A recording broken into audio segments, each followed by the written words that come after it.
My name is Anya Sharma. I'm 32 years old, and for most of my life, I've been a student of quiet things, the hushed language of data streams, the subtle shift of isobars on a weather chart, the imperceptible tilt of the earth as it spins toward a new season. I grew up in Port Blossom, a city of weeping willows and sweet tea, where the air hangs thick with the scent of saltwater and gardenias, and the past is a permanent, living resident. Our family home, a rambling two-story colonial with a porch swing that groaned like a tired old man, was a testament to this. It was a house built on foundations of tradition and legacy, values my father, Rajan Sharma, held as sacred as scripture. He was a structural engineer, a man who believed in the tangible, the measurable, the things you could build with your hands and see with your own eyes. My younger brother, Rohan, was his masterpiece. From the time he could hold a crayon, Rohan was a builder. His Lego creations weren't just towers, they were miniature cities with intricate infrastructure. As he grew, his ambition grew with him, culminating in a prestigious architecture degree and a burgeoning career designing the sleek, glass and steel monuments that were slowly changing Port Blossom's historic skyline. He was the sun around which our family orbited, his accomplishments the warm, visible light that gave everyone a sense of pride. And I was his shadow. My world was one of abstractions, of algorithms and predictive models that existed only on screens. I work for the Aegis Institute, a nonprofit global consortium dedicated to mitigating the impact of natural disasters. To my family, this translated to a desk job with computers. They pictured me in a sterile cubicle, lost in a sea of spreadsheets, a quiet, unassuming cog in a machine they couldn't be bothered to understand. They saw my life in grayscale, a pale contrast to the vibrant, full-color spectacle of Rohan's. I had long ago made a fragile peace with this reality.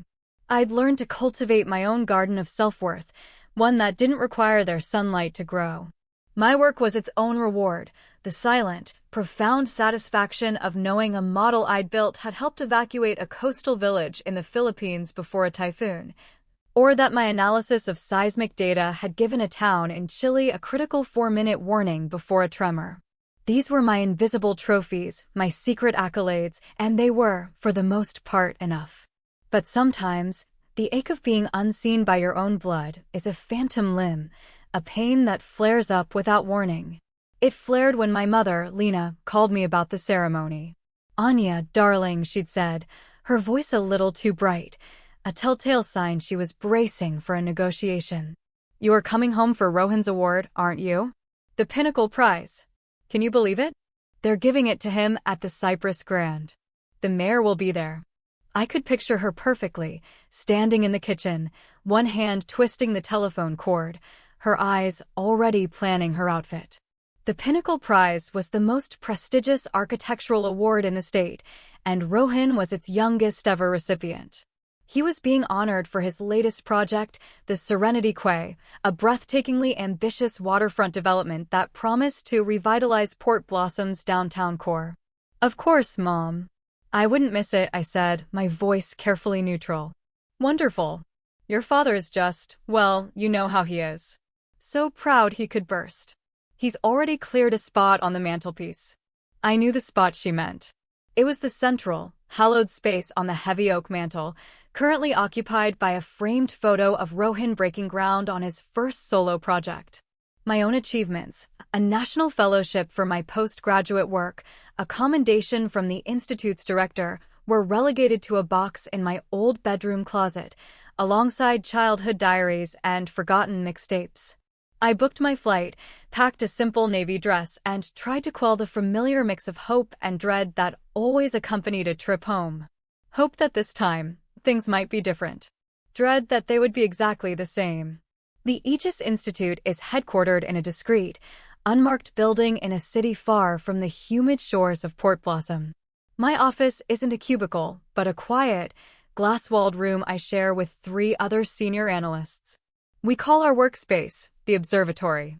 One entire wall is a seamless bank of monitors displaying a constant, silent ballet of information: global weather patterns, ocean currents, tectonic plate monitors, and cascading lines of code. It is a place of profound, focused calm, the eye of a perpetual storm. The day before I flew home, my focus was on a nascent tropical depression swirling in the mid-Atlantic. We'd named her Iris. On screen, she was a beautiful, hypnotic spiral of white and blue, a cosmic pinwheel. But my models were telling a different story. They were flagging a rare confluence of atmospheric conditions, an unusually warm sea surface temperature, low wind shear, that suggested Iris had the potential for rapid, explosive intensification. It was a whisper of a threat, a statistical probability that most would dismiss. But my job is to listen to the whispers. I spent the day refining the models, running simulations, and preparing a preliminary watch brief for the Institute's response teams, a quiet act of due diligence before I left for my family celebration. The irony was a bitter pill. I was charting the path of a potential disaster while preparing to applaud the construction of a monument on the very coastline it might one day threaten. When I landed in Port Blossom, the air was thick and heavy, a wet blanket clinging to my skin. It was the kind of air that precedes a storm, charged with an energy that makes the hairs on your arms stand up. I took a cab from the airport, watching the familiar landscape slide by. The ancient, moss-draped oaks, the pastel-colored houses with their wide verandas, and then, rising above it all, the gleaming, angular form of Rohan's Serenity Quay. It was undeniably beautiful, a blade of silver and glass against the soft, historic backdrop of the city. For a moment, I felt a genuine pang of pride for him. He had built something real, something that people could see and touch. The Cyprus Grand Hotel was old-world elegance incarnate. A cavernous lobby with a marble floor, crystal chandeliers that dripped light like frozen waterfalls, and the murmur of 100 conversations echoing in the high, coffered ceilings.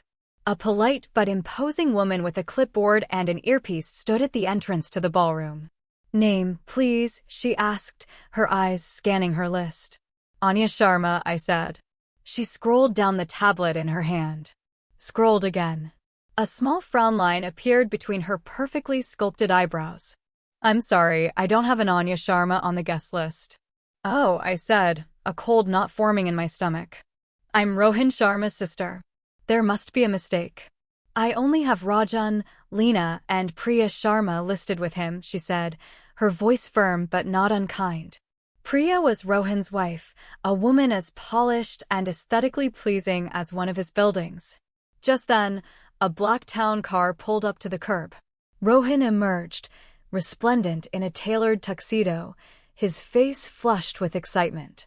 My parents followed, my father looking solid and distinguished, my mother beaming at anyone who happened to glance her way. They saw me standing there, negotiating with the woman at the door. Rohan's smile didn't falter. He leaned toward Priya, his voice a stage whisper that carried easily in the humid evening air. "I guess she thought her spreadsheets got her an automatic invite. Don't worry, I'll sort it out." He strode over, not to me, but to the hostess. "It's fine, let her in. She's my sister." He said it with the casual, magnanimous air of a king granting a peasant entry to the castle. He didn't look at me, didn't acknowledge the sting of his words. My mother fussed with the clasp of her purse, her gaze studiously avoiding mine. My father cleared his throat and offered a curt nod in my direction before turning his attention to a city councilman who was approaching to shake Rohan's hand. They flowed past me into the ballroom, a perfect, self-contained unit, leaving me in their wake. I stood frozen for a moment, the sound of the string quartet inside a faint, mocking melody. The hostess gave me a look of practiced sympathy. "You can go in, ma'am." But I couldn't. Something inside me, a fragile wire of hope that I hadn't even known was still there, had finally snapped. It wasn't a dramatic, shattering break. It was a quiet, clean severance. For years, I had stood at the gates of my own family, hoping they would turn around, see me, and invite me in. And in that moment, I realized I was done waiting. I turned away from the light and noise of the ballroom. "Thank you," I murmured to the hostess, "but I've changed my mind." I walked out of the Grand Hotel, the heavy, fragrant air a strange comfort. I didn't know where I was going, only that it was away from them. I found a small, quiet cafe a few blocks away, a little haven with worn wooden tables and the rich smell of roasted coffee. I ordered a black coffee and sat by the window, watching the evening sky deepen from bruised purple to inky black. My phone buzzed in my purse. It wasn't my mother wondering where I was. It was a priority alert from the institute. I opened the email. It was a satellite image, time-stamped just 30 minutes prior. Iris was no longer a hypnotic pinwheel. She was a monster. The image showed a perfectly formed, terrifyingly symmetrical hurricane with a stark, clear eye. The accompanying text was blunt. Hurricane Iris, now a Category 4, has undergone explosive intensification. Projected track has shifted significantly. Port Blossom is now within the primary impact cone. My personal hurt vanished, evaporated by a surge of pure, cold adrenaline. This was no longer a whisper. This was a scream. I pulled out my laptop, my fingers flying across the keyboard, connecting to the Institute's secure network.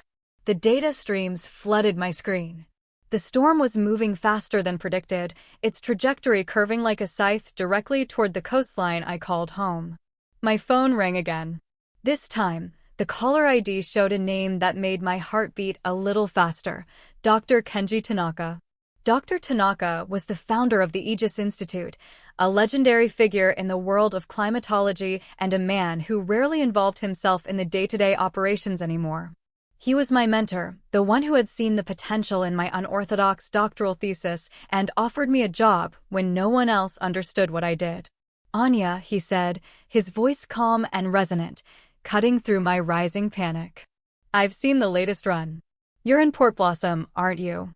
"Yes, sir. I just saw the alert. Your family is there." It wasn't a question.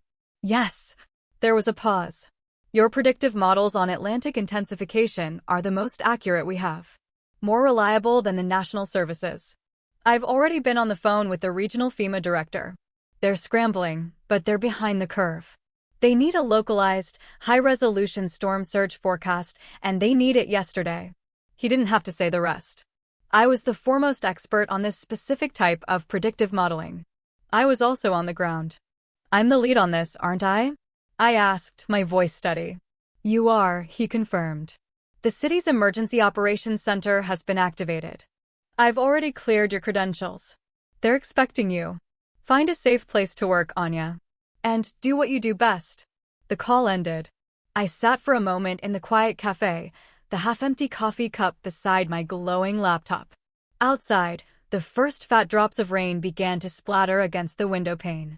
Inside, the last vestiges of Anya Sharma, the overlooked daughter, faded away.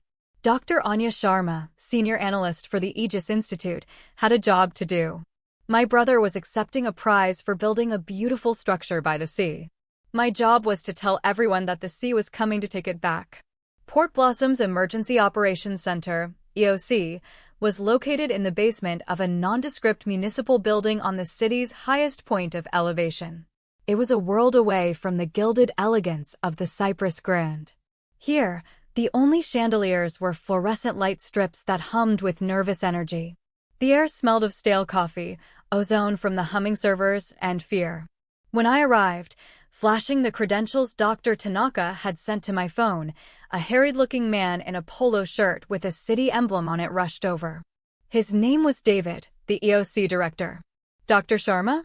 Thank God. Dr. Tanaka said you were our best shot. The national models are all over the place. We're flying blind." "Show me what you have," I said, shrugging off my jacket.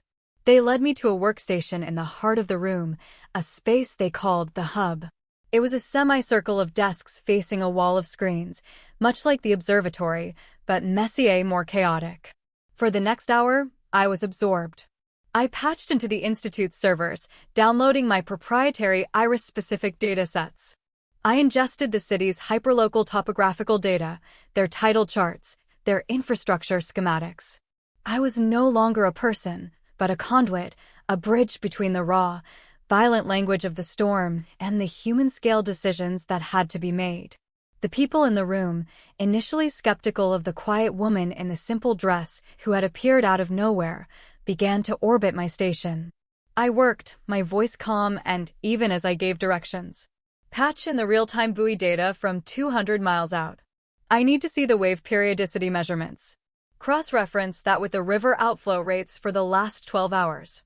The ground is already saturated. That's going to amplify the surge inland. Slowly, methodically, a new picture began to emerge on the central screen. It was a map of Port Blossom, but painted in terrifying new colors. Blues, reds, and purples bled across the familiar grid of streets, showing the projected inundation levels. My model wasn't just predicting a direct hit, it was predicting a catastrophic storm surge, funneled by the unique geography of the bay and amplified by the high tide. And then I saw it. A deep, violent shade of purple, the highest level of inundation, had completely swallowed the downtown waterfront. It covered the location of the Cypress Grand. It covered the entire footprint of Rohan's Serenity Quay. David swore under his breath. My God. The entire quay development. The evacuation orders for that zone are only voluntary right now. They need to be mandatory, I said, my voice leaving no room for argument. And they need to be issued immediately.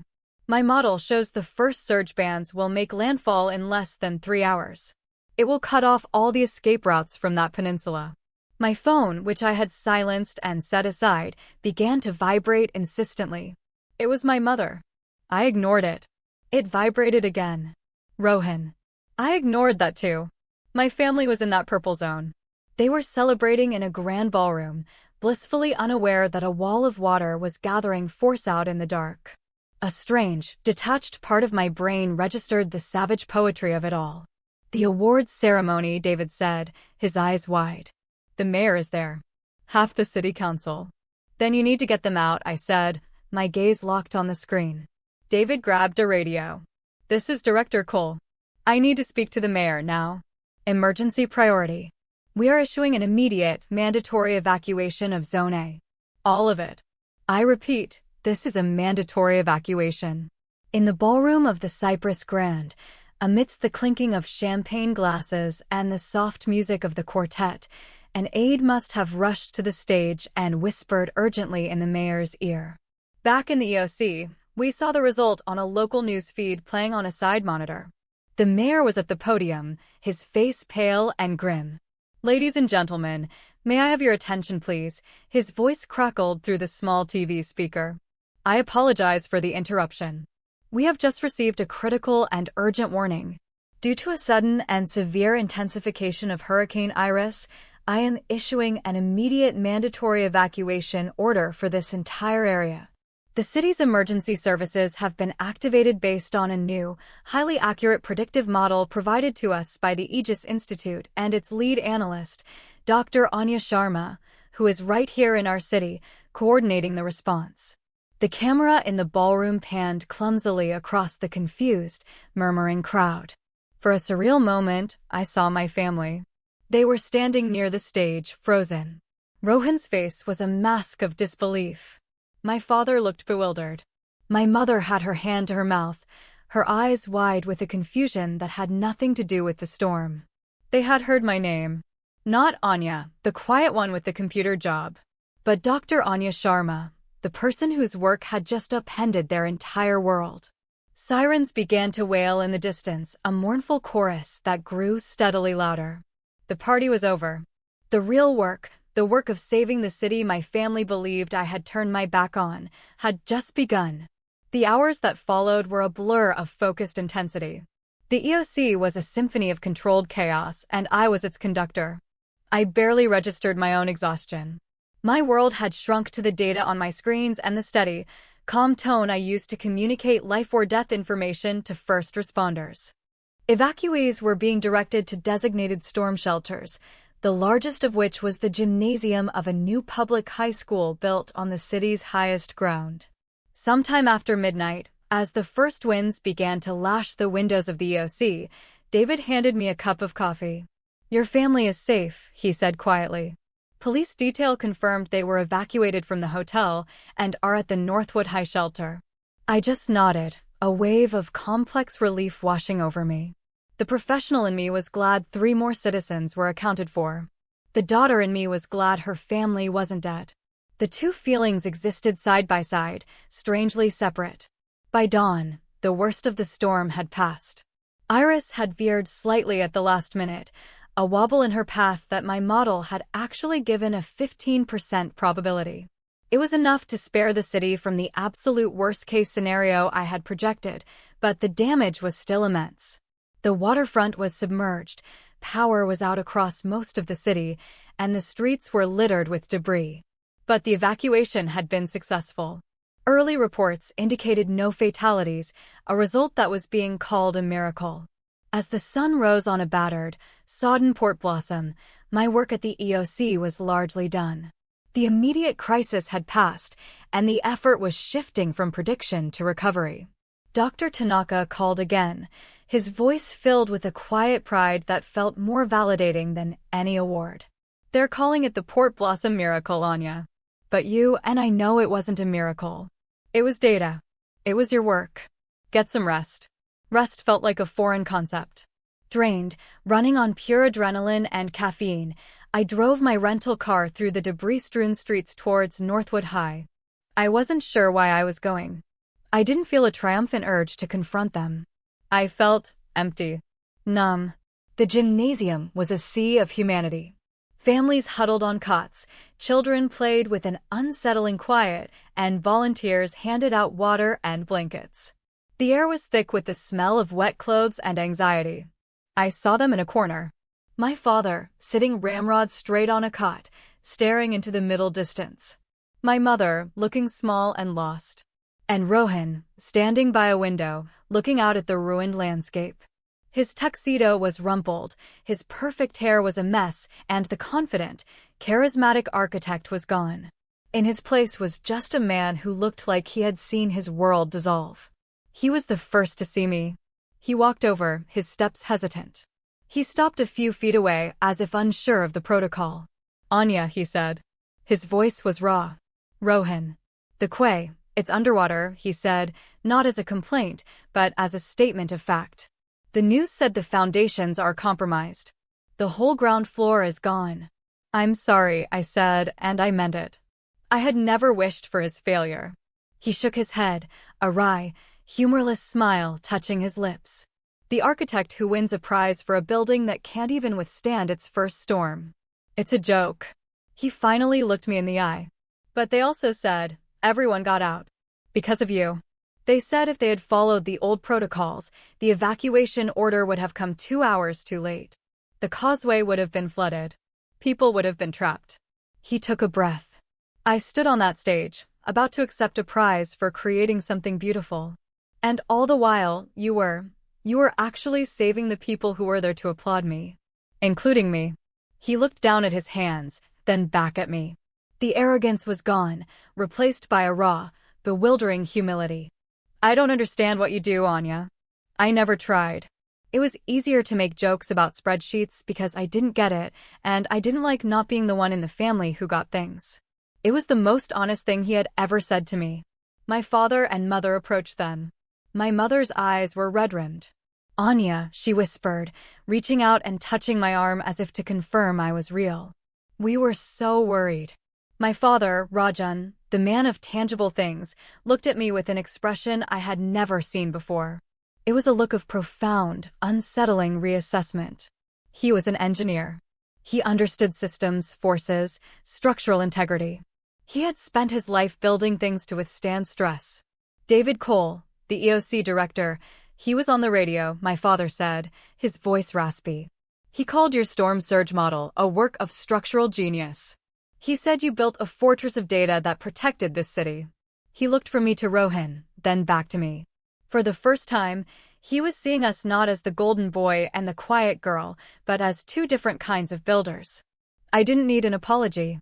I didn't need a dramatic speech.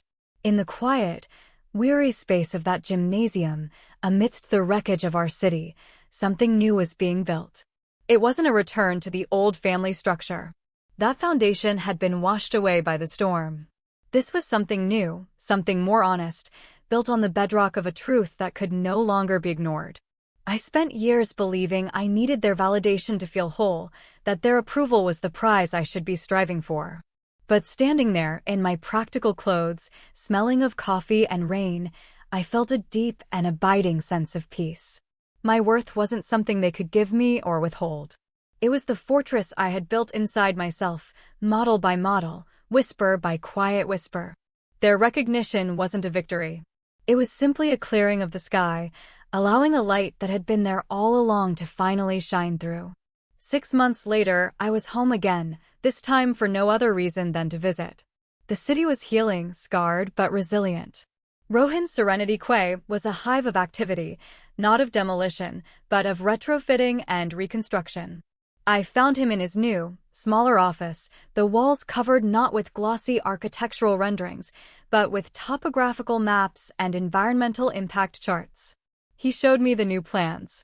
"We're raising the foundation by 12 feet, he explained, pointing to a cross-section. "And we're restoring the wetlands all along the peninsula to act as a natural surge barrier. The city is adopting it as a new building code for the entire waterfront." He tapped a chart in the corner, a complex series of projections. "Your data suggested this would be the most effective long-term solution." He looked at me, a genuine respect in his eyes. "I was trying to build something that would defy nature. You taught me it's better to build something that understands it." That evening, we all sat on the old porch swing at my parents' house. The air was clear and cool. The mantelpiece inside had changed. Rohin's pinnacle prize, which had been recovered, was there, but it sat beside a new, simple frame. Inside it was a printed copy of the letter from the mayor of Port Blossom, officially commending Dr. Anya Sharma for her invaluable and life-saving work during Hurricane Iris. My father, holding a glass of iced tea, cleared his throat. "Anya," he said, using my name with a new gentleness. "I was looking at the Institute's website. The work you're doing on seismic prediction. It's fascinating. Tell me about the sensor networks you use." And so I did. I talked about my work, and for the first time, my family listened. Not with polite indulgence, but with genuine interest. They asked questions. They sought to understand. It wasn't about praise or accolades anymore. It was about connection. Later, as the fireflies began to rise from the damp lawn, Rohin sat beside me on the swing. We were quiet for a long time, the only sound the familiar, comforting groan of the old chains. "I'm proud of you, Anya," he said softly, looking out at the gathering twilight. I leaned my head back, looking up at the first stars pricking the dark canvas of the sky. I felt the last of the old hurt dissolve, not into forgiveness, but into understanding. We were all just people, trying to build something that would last. He built with steel and glass, I built with information and foresight. We had both learned that the strongest structures are the ones that are flexible, the ones that can adapt to the changing tides. "I'm proud of you too, Rohin," I said. And in the quiet of the Port Blossom evening, I knew with a certainty as deep as the ocean that this was not an ending, but a new and far more beautiful beginning.